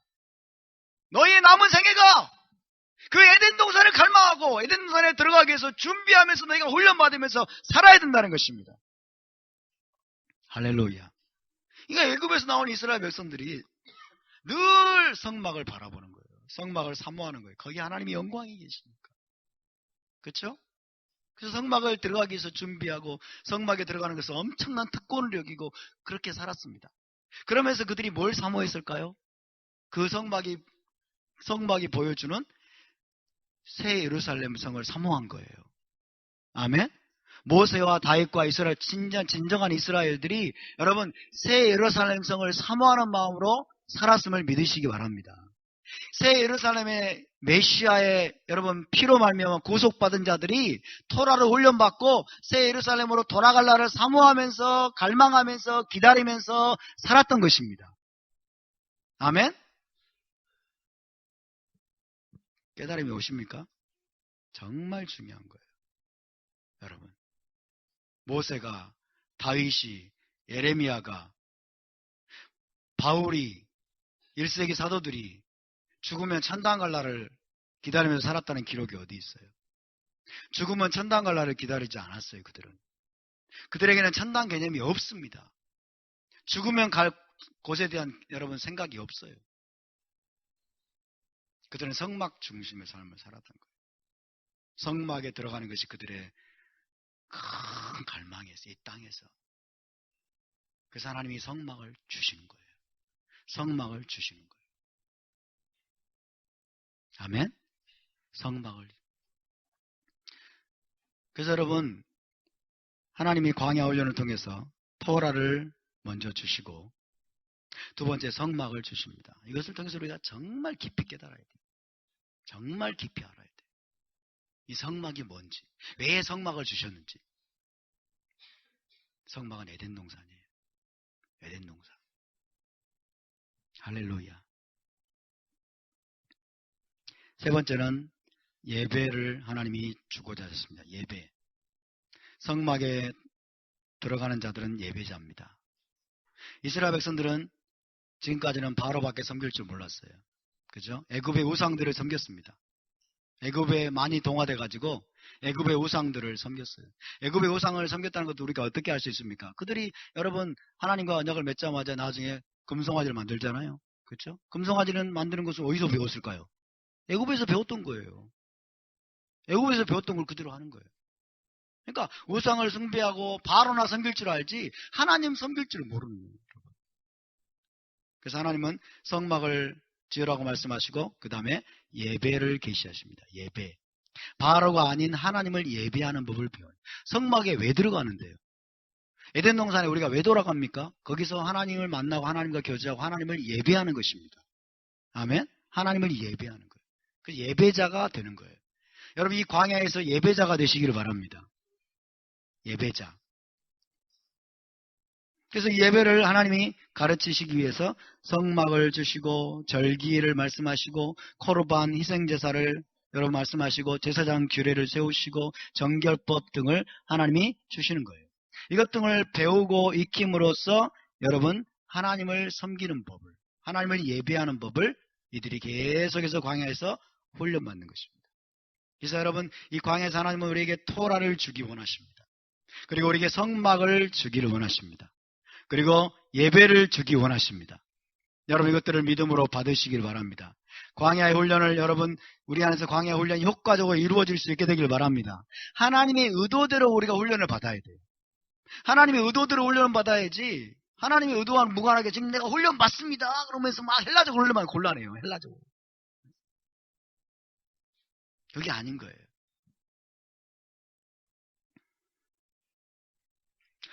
자, 계속해서 이제 홍해의 구원을 좀 이제 살펴보겠습니다. 하나님의 홍해 바다를 이제 건너게 하시는데 14장 22절입니다. 시작. 이스라엘 자손이 바다 가운데를 육지로 걸어가고 물은 그들의 좌우에 벽이 되니. 자, 홍해를 건넌 날이 여러분 출애굽 7일째로 알려져 있습니다. 유대 전승에 출애굽 7일째. 그래서 애굽에서 탈출하여 나온 날부터 홍해를 건너기까지의 기간, 이 기간은 7일간의 무교절에 대응되는 기간입니다. 7일간의 무교절. 왜 무교절이 7일일까요? 출애굽 무교절 첫날은 애굽에서 탈출해 나온 날, 무교절 7일째는 홍해를 건넌 날. 그래서 출애굽에서 홍해 도하까지의 기간, 이것이 바로 7일간의 무교절에 맞춰져 있습니다. 이것이 무교절이 7일인 이유입니다. 일곱째 날 홍해에서의 기적을 통해서 여러분 최종적인 승리와 구속을 받았기 때문입니다. 무교절의 첫날과 일곱째 날이 안식일입니다. 첫날도 샤바시오, 일곱째 날도 샤바시다. 그 이유가 뭘까요? 첫날에는 장자의 죽음과 출애굽 사건을 기념하는 것입니다. 애굽에서 건져내신 거예요. 애굽에서 건져내셨기 때문에 안식하라. 그 다음에 일곱째 날이 안식일인 이유는 애굽 군대가 홍해에 수장되고 그럼으로써 최종적인 구원. 애굽으로부터 완전히 하나님이 이제 구원하신 거예요. 애굽과의 관계를 다 끊으시고 애굽에서의 구원의 쐐기를 박은 거죠. 애굽에서 구원의 쐐기를 박은 날이 일곱째 날입니다. 7이라는 숫자가 뭐예요? 구속의 완성. 하나님의 애굽에서의 구속을 일단 완성하신 날이 일곱째 날입니다. 홍해를 건너므로써. 그래서 7일에는 안식하라는 거예요. 그래서 여러분 우리가 무교절 첫째 날 안식하면서 뭘 기억할까요? 우리가 출애굽한 날을 기억하는 것입니다. 그리고 7일째 무교절 7일째 우리가 샤밧 안식을 누리면서 뭘 기억할까요? 홍해를 건넌 것을 기억하고 기념하고 그 하나님을 송축하는 거예요. 할렐루야. 무교절 첫째 날은 메시아의 초림으로 인한 구속을 나타냅니다. 메시아의 초림으로 어린 양의 피를 흘리셨죠?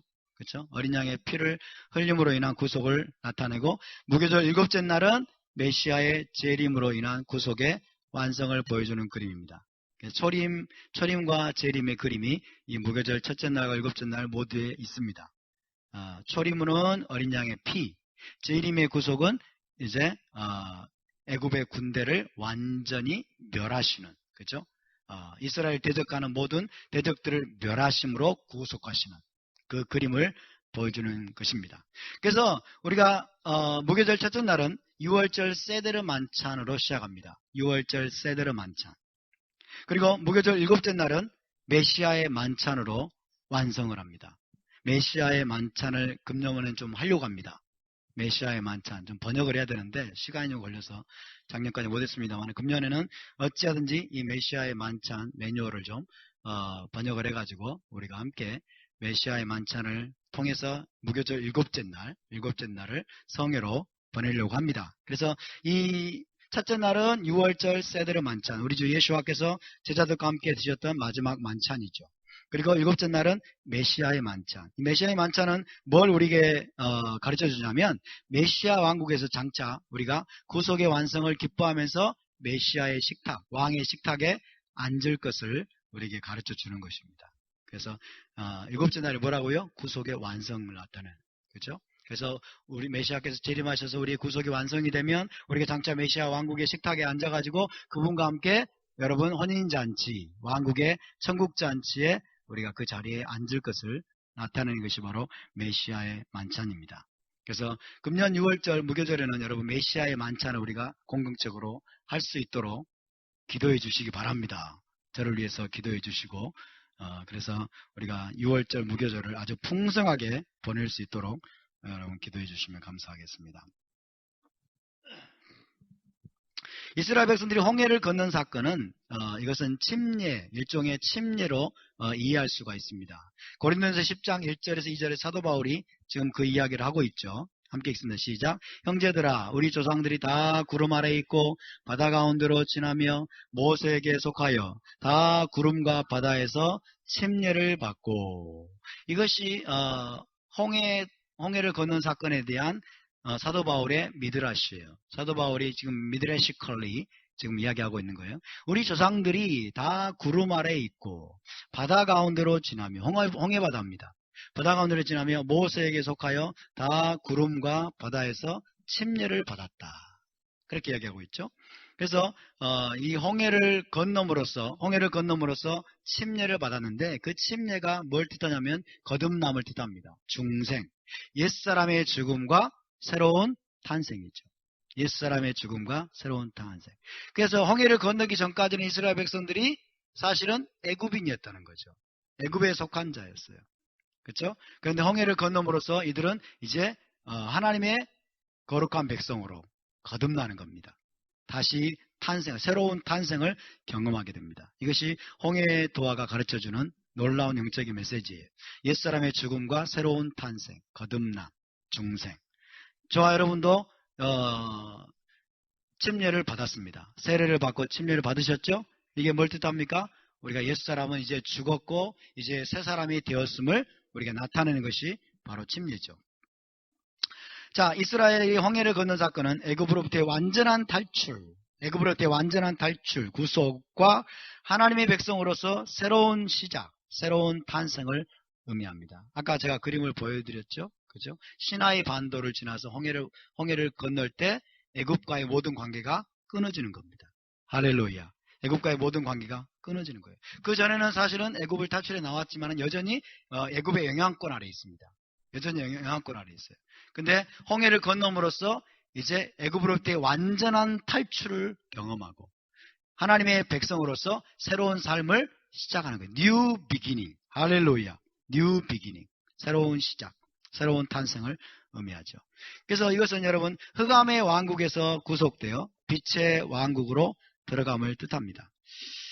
그래서 이 홍해 사건, 홍해가 거대한 미크바로 비유가 되는데, 미크바는 침례탕이에요. 침례탕. 미크바. 그래서 이스라엘 백성들이 단체적으로, 공동체적으로 거대한 미크바에 들어갔다가 나온 것이다. 홍해를 건넌 사건이. 거대한 미크바에 들어갔다가 나온 사건이다. 이 미크바는 두 가지로 비유가 됩니다. 미크바는 첫 번째 무덤과 같은 것이고, 두 번째는 어머니의 자궁과 같은 것이다. 그래서 이스라엘 백성들이 무덤에 들어갔다가 나온 거예요. 미크바, 홍해라고 하는 거대한 미크바 속에 들어간 것은 무덤에 들어갔다가 옛사람에 대해서 죽는 거죠. 무덤에 들어갔다가 다시 나올 때는 여러분 뭐예요? 부활입니다. 새 사람으로 부활하는 거예요. 할렐루야. 자, 옛사람 애굽인으로 홍해에 들어갔다가 홍해에서 나올 때는 새 사람 이스라엘 백성으로 여러분 부활해서 나오는 것입니다. 할렐루야. 또한 이 홍해라고 하는 거대한 미크바에 들어간 것은 어머니의 자궁에 들어가는 것으로 비유됩니다. 그렇죠? 어머니의 자궁에서 나온 것은 탄생이죠. 새로운 탄생. New birth. 새로운 탄생. 그래서 여러분 홍해를 건넌 사건은 비유컨대 혹은 미드라시적으로 이스라엘 백성들이 거대한 침례창에 들어갔다가 나온 침례 사건에 비유할 수 있다. 그래서 이 홍해를 건너므로써 이제 옛사람에 대해서 죽고 더 이상 애굽인이 아니고 이제 죄에 대해서 죽고 세상에 대해서 죽고 이제 의에 대해서 산 자들로 하나님께 대하여 산 자들로 여러분 거듭나서 새롭게 새로운 삶을 시작한 것으로 우리가 이해할 수 있습니다. 할렐루야. 1세기 여러분 사도시대 때 예수와를 믿는 자들도 마찬가지였습니다. 1세기 사도시대 때 예수와의 제자가 되려고 하면 미크바의 물에 들어가서 침례를 받아야 했습니다. 그것이 우리가 받는 침례입니다. 지금까지 받는 침례예요. 그래서 이것은 영적인 정결을 뜻하고 옛사람의 죽음과 새사람의 부활을 의미합니다. 그래서 우리가 믿음으로 예수와를 영접합니다. 믿음으로 예수와가 이스라엘의 메시아이심을 영접합니다. 예수와의 여러분 피로 말미암아 우리가 구원받고 죄사함 받았다는 것을 고백한 다음에는 이제 미크바 속에 들어가는 거예요. 침례탕에 들어가는 거예요. 그래서 나의 옛사람은 이제 죽었고 이제 내가 미크바의 물에 나옴으로써 이제 새 사람이 되었습니다. 하나님의 언약 백성이 되었습니다. 예수와의 제자가 되었습니다라고 여러분 선포하는 것입니다. 할렐루야. 그래서 홍해도화를 한마디로 말하면 이스라엘 백성들이 모세와 연합하는 거예요. 모세와 연합하여 모세에게 속하여 그랬죠. 모세에게 속하여 모세와 연합해서 공동체적인 침례를 받는 거예요. 공동체적인 침례. 여러분 우리가 예수와의 이름으로 세례를 받고 침례를 받는 것은 뭐예요? 우리가 누구와 연합하는 거예요? 예수와와 연합하여. 할렐루야. 예수와와 연합하여 예수와께 속하여 우리가 침례를 받는 것입니다. 그러니까 영어 성경에 보면요, into 그랬어요. into. 그러니까 모세 속으로 들어간 거예요. 이스라엘 백성들이. 이스라엘 백성들이 홍해 속으로 들어갔다기보다도 모세 안으로 들어간 거예요. 뭐 하기 위해서? 모세와 연합하기 위해서. 모세 안으로 들어가서 여러분 홍해의 침례를 받은 것입니다. 우리가 예수와의 이름으로 침례 받은 것은 into 예수와예요. 예수와 안으로 들어간 겁니다. 아멘. 단순히 물속으로 들어간 게 아니고 우리가 예수와 안으로 들어간 것임을 믿으시기 바랍니다. 우리는 예수와께 속한 자가 되었습니다. 새 사람이 되었습니다. 할렐루야.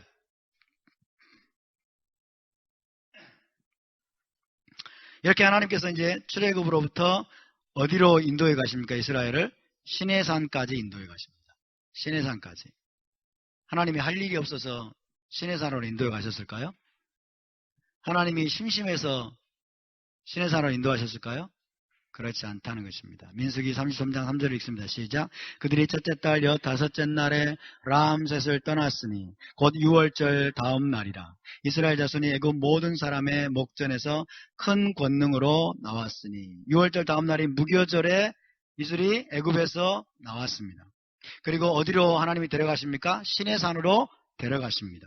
시내산으로. 여러분 과거의 이스라엘 백성들만이 아니라 이후에 구원받는 모든 사람들을 하나님께서 여러분 애굽으로부터 시내산으로 데려가신 걸 믿으시기 바랍니다. 출애굽을 경험한 사람들은 반드시 무엇을 경험해야 된다? 시내산 사건을 경험해야 된다는 거예요. 할렐루야. 그래서 출애굽으로부터 시내산까지의 여정은 뭐냐면 오멜 계수 기간입니다. 오멜 계수 기간을 나타내요. 그래서 애굽에서 탈출한 이스라엘 백성들이 시내산까지 나아가는 그 여정은 오멜계수 기간인데 그것은 곧 시내산의 결혼 언약을 위한 준비 과정입니다. 준비 과정으로서 그 과정들을 하나님이 통과해 가게 하신 것입니다. 그 기간이 며칠입니까? 50일. 그렇죠? 50일 동안 시내산에서 결혼 언약을 위해서 하나님과 결혼 언약을 맺기 위해서 하나님이 준비시키는 그런 과정이에요. 준비시키는 과정. 이것이 오멜계수 기간이에요. 그래서 전통적으로 무교절 다음 날 16일이죠. 무교절 다음 날은 초실절입니다. 초실절. 초실절은 곡식의 첫 단을 하나님께 드리는 날이죠. 곡식 무슨 곡식일까요? 보리의 첫 단을 하나님께 드리는 날인데 이날부터 오멜계수가 시작이 돼요. 세피라트 하오멜. 오멜계수가 시작이 되어가지고 언제까지? 샤보트 오순절까지. 그렇죠? 7주를 계수하라. 77에 49. 49일을 계수하고 그 다음 날 50일째 77절 샤보트가 오게 됩니다. 그래서 이스라엘 백성들이 6월절 무교절에 나왔습니다. 그 다음 날부터 계수해가지고 77에 49일을 지나서 여러분 시내산은 결혼 언약이 맺어진 샤보트 사건, 첫 번째 샤보트 사건이 일어난 날이 바로 바로 이 50일 이후에 일어난 사건이죠. 그래서 첫 오멜개수 기간에 어떤 일이 있었을까요? 홍해에서 구원이 있었고, 마라에서의 기적이 있었고, 썸물이 단물로 바뀌는 엘림의 축복, 물샘 12과 종려나무 70주, 만나와 메추라기가 신광야에서 기적적으로 공급이 됐고, 르비딤의 쪼개진 반석에서 물을 하나님이 내주셨고, 아말렉과의 전투에서 승리를 경험하게 하시면서 하나님이 이들 안에 있는 더러운 것들을 드러내십니다. 이들 안에 있는 불평, 원망, 하나님을 대적하고 하나님을 시험하는 속성들을 하나님이 다 드러나게 하세요. 다 드러나게 하심으로써 하나님이 그들을 시험하시고 하나님이 그들을 테스트하시고 훈련하십니다. 할렐루야.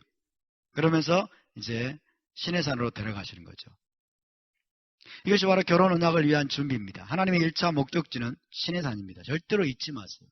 출애굽한 모든 사람들은, 구원받은 모든 이들은 시내산으로 가야 됩니다. 결혼의 호파 밑으로 가야 됩니다. 시내산에서 이스라엘과 결혼 언약을 맺습니다. 결혼 언약을 맺고 결혼계약서인 토라를 주시기 위해서 그들을 준비시키는 과정. 이것이 바로 첫 번째 오멜개수 기간입니다. 토라를 받을 준비를 하는 거죠. 전통적으로 홍해 도화 사건은 무교절 제7일에 일어난 것으로 여겨진다고 했죠. 그래서 무교절 7째 날에 애굽에서 구속이 완성이 되고 그 이후에 시내산으로 가는 것입니다. 자, 하나님은 이스라엘을 거룩한 나라로 훈련해 것입니다. 이 과정들을 통해서, 이 시간들을 통해서 하나님은 이스라엘을 거룩한 나라로 훈련하십니다. 자, 애굽에서 나온 이스라엘 백성들에게 하나님이 요구하시는 게 뭡니까? 거룩입니다. 거룩. 구원받은 자들에게 하나님이 요구하시는 게 뭡니까? 너희는 거룩하라는 거예요. 근데 애굽에서 나올 때는 이들이 거룩과는 전혀 상관이 없어요. 거룩이 뭔지도 모릅니다.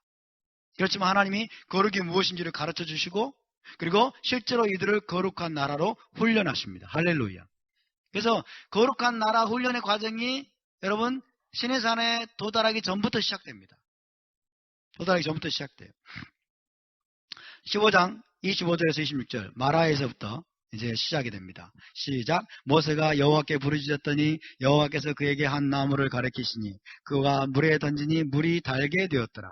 거기서 여호와께서 그들을 위하여 법도와 율례를 정하시고 그들을 시험하실 때 이르시되 너희가 너희 하나님 여호와의 말을 들어 순종하고 내가 보기에 의를 행하며 내 계명에 귀를 기울이며 내 모든 규례를 지키면 내가 애굽 사람에 내린 모든 질병 중 하나도 너희에게 내리지 아니하리니 나는 너희를 치료하는 여호와임이니라. 마라에서 그들을 위하여 법도와 율례를 정하시고 그들을 시험하실세. 마라에서부터 하나님이 법도와 율례를 주기 시작하십니다. 법도와 율례를 하나님이 이스라엘에게 주기 시작하십니다. 그러면서 그들을 시험하신다고 그랬어요. 그들을 시험하신다는 말은 다른 말로 훈련한다라고 바꿀 수 있어요. 법도와 율례를 주시면서 하나님이 그들에게 순종의 훈련을 시키는 거예요. 순종의 훈련을 시키십니다. 그러면서 너희가 너희 하나님 여호와의 말을 들어 순종하고 내가 보기에 의를 행하며 내 계명에 귀를 기울이며 내 모든 규례를 지키면 내가 애굽 사람이 내린 모든 질병 중 하나도 너희에게 내리지 아니하니 순종하라.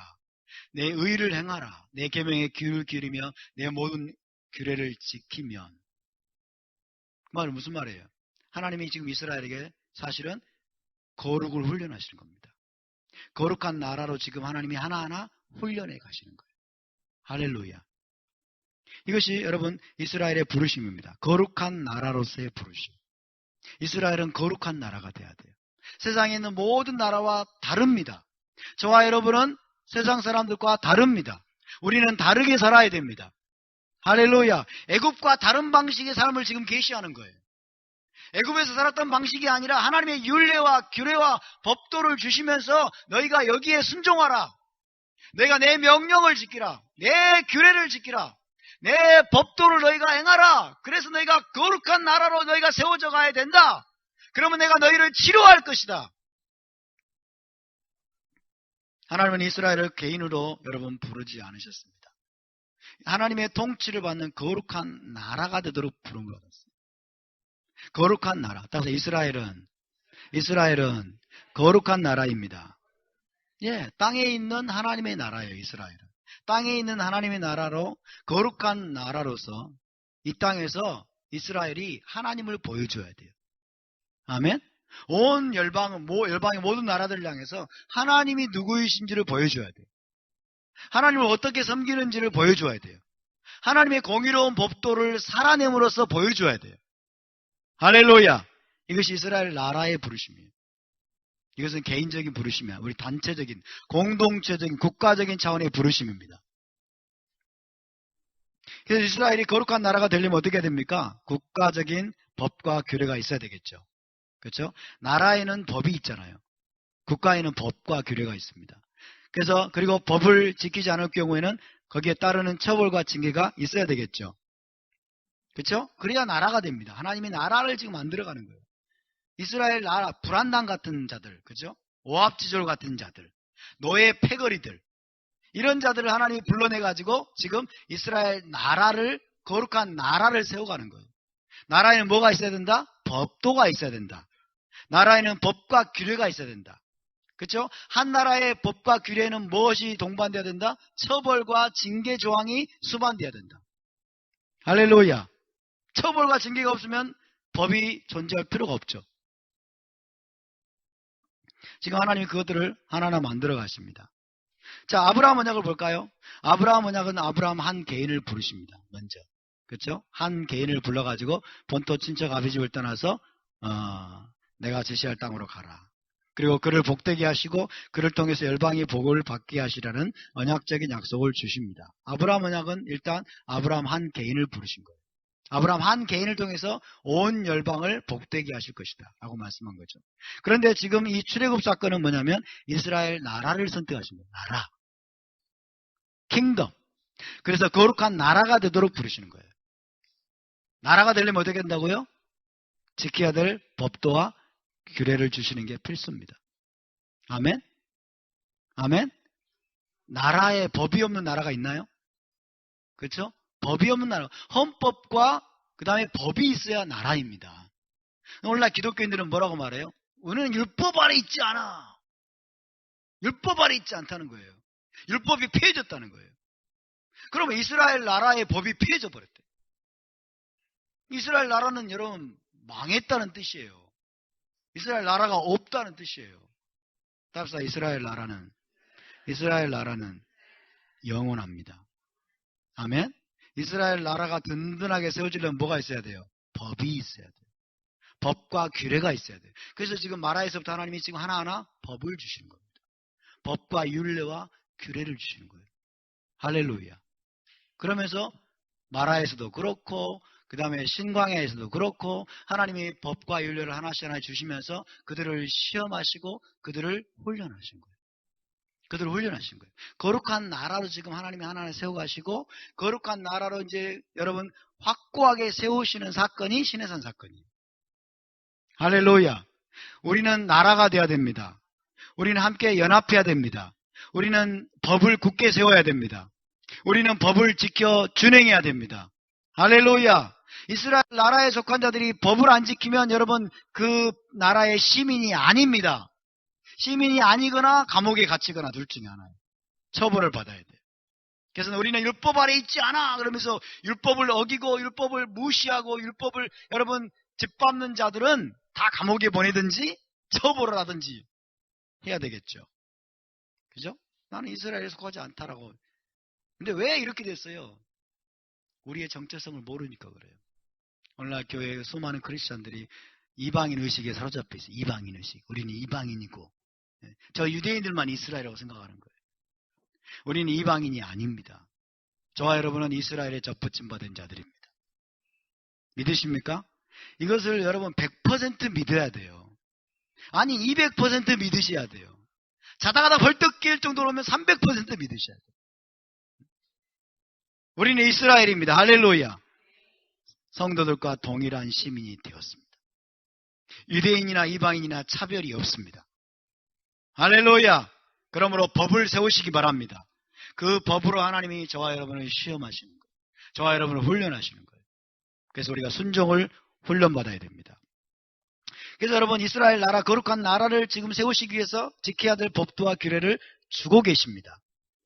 16장 4절도 볼까요? 그때 시작. 그때 여호와께서 모세에게 이르시되 보라 내가 너희를 위하여 하늘에서 양식을 비같이 내리리니 백성이 나가서 일용할 것을 날마다 거둘 것이라 이같이 하여 그들이 내 토라를 준행하나 아니하나 내가 시험하리라. 내 토라를 내 율법을 준행하나 아니하나 내가 시험하리라. 내가 훈련하리라 그 뜻이에요. 내가 훈련하리라. 왜? 나라로 부름받았기 때문에. 너희가 나라기 때문에. 너희가 내 나라기 때문에. 너희가 하나님의 킹덤이기 때문에. 할렐루야. 그래서 토라라고 말씀하는 거예요. 법을 말씀하죠. 법을. 만나의 기적입니다. 이것이. 토라에 대한 순종을 가르치는 훈련 과정으로 하나님이 활용하십니다. 사용하십니다. 만나만 띡 주고 하나님이 끝나는 게 아니에요. 잘 먹어라. 날마다 걷어서 잘 먹어. 그걸로 끝나는 게 아니에요. 그 과정을 하나님은 여러분 토라에 대한 순종을 가르치는 훈련 과정으로 사용하십니다. 이것이 거룩한 나라 훈련입니다. 이스라엘은 반드시 거룩한 나라로 훈련돼야 됩니다. 할렐루야. 그래서 이 땅에서 왕 대신 하나님의 통치를 받는 하나님의 나라로 확고히 세워져야만 됩니다. 그래서 온 열방에 하나님을 증거할 수 있어야 돼요. 거룩한 나라가 안 되면 어떻게 될까요? 이스라엘이 거룩한 나라를 세워지지 않으면 어떻게 될까요? 이 땅에 하나님을 증거할 길이 없어요. 이스라엘이. 그래서 하나님은 홍해도와 직후에 오합지로 같은 이스라엘을 거룩한 나라로 만드시기 위해서 법과 규례를 주시면서 순종의 훈련을 시키기 시작하십니다. 그리고 기적을 베푸실 때마다 지켜야 될 법도와 규례, 국가 차원입니다. 지켜야 될 법도와 규례를 베푸시고 가르치시는 기회로 삼으십니다. 그러면서 이스라엘 나라의 법 체제를 확립해 나가시는 거예요. 할렐루야. 이스라엘이 여러분 나라라면, 킹덤이라면 여러분 분명한 법체제가 확립되어 있어야 됩니다. 그것이 하나님께서 이스라엘에 계신 토라입니다. 할렐루야. 시내산 언약은 그래서 하나님 나라 헌법에 해당하는 10계명을 주신 것이고 거룩한 나라의 법률에 해당하는 많은 미십파팀을 주신 겁니다. 이것이 바로 시내산 언약입니다. 시내산 언약을 통해서 이스라엘 나라가 이제 정식으로 출범한 거예요. 시내산 언약을 통해서 이스라엘 나라에게 헌법이 주어지고 모세에게 통해서 미십파팀 많은 판결 규례들 구체적인 여러분 법률들이 이스라엘 나라에게 주어진 것입니다. 할렐루야. 그 나라에게 주신 헌법이요 법률이라면 거기에는 뭐가 포함된다? 처벌 규정들이 포함이 된다. 할렐루야. 안 지키면 처벌이 있어야 그게 문제 여러분 효력이 있는 것이지. 아멘. 처벌 규정이 있다는 뜻은 무엇입니까? 처벌 규정이 있다는 걸 뭘 전제로 하는 것일까요?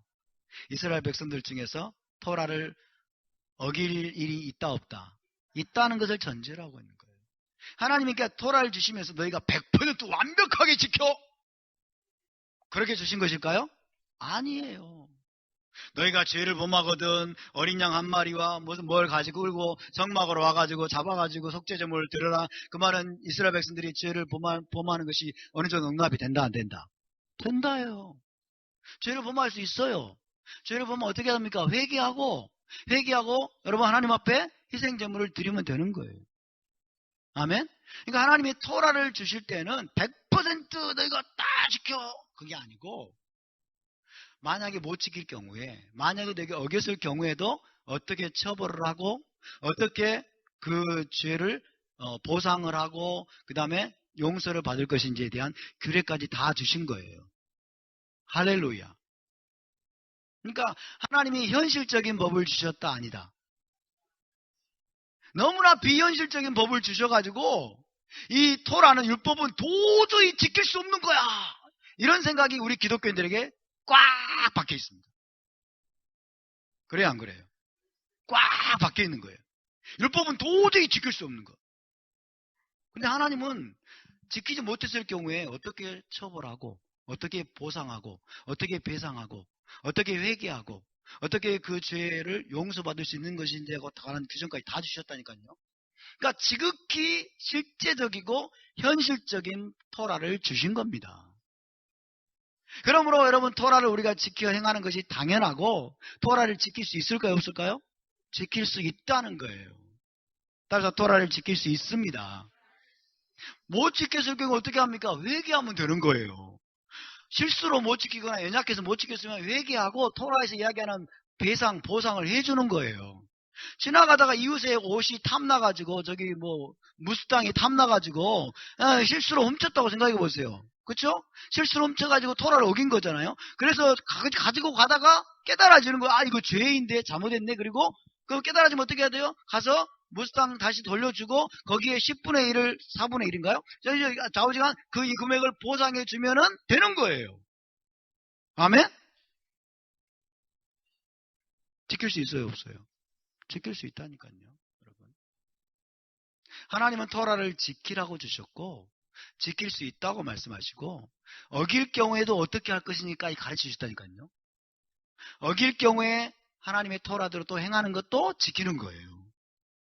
그러니까 절대 토라 하나도 어기지 말고 너희가 100%다 지켜야 돼. 하나님이 그런 의도로 주신 것이 아니라는 거예요.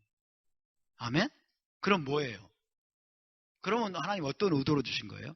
너희가 이스라엘 나라 거룩한 나라가 되었으면 나의 법, 내가 너에게 주는 토라 법의 테두리, 그 법을 기준으로 해서 너희가 살아가라는 거예요.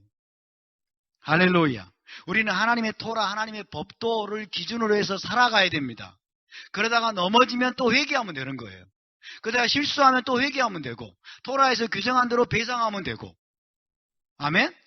이것이 하나님 나라 백성으로 살아가는 방법입니다. 그러면서 우리가 훈련되는 거예요. 점점 훈련되고 더 훈련되고 더 연습하고 더 이것이 익숙해져 가지고 나중에는 뭐예요? 온전한 자가 되는 거예요. 우리가 탐임한 자가 되는 거예요. 근데 처음부터 이건 도저히 지킬 수 없는 걸 줬네? 그리고 안 지키기 시작. 아예 그냥 버려버려. 그럼 어떻게 우리가 여러분 훈련이 되겠습니까?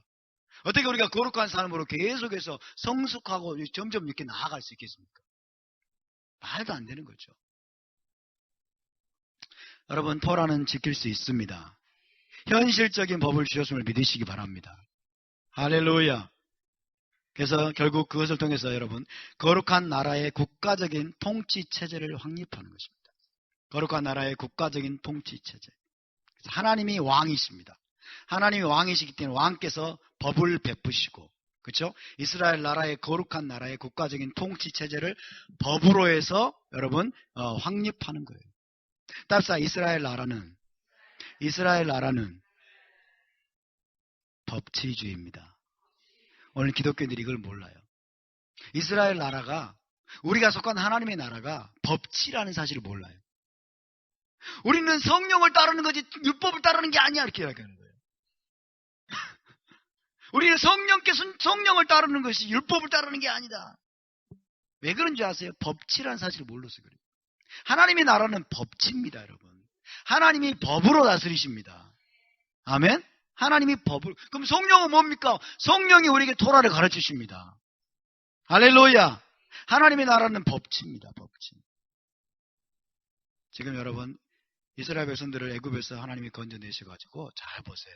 건져내셔가지고 기적으로 홍해를 건너게 하신 다음에 마라에서부터, 그리고 신광야에서부터 하나님이 지금 하나씩 법을 주십니다. 규례를 주십니다. 그들을 시험하고 훈련하십니다.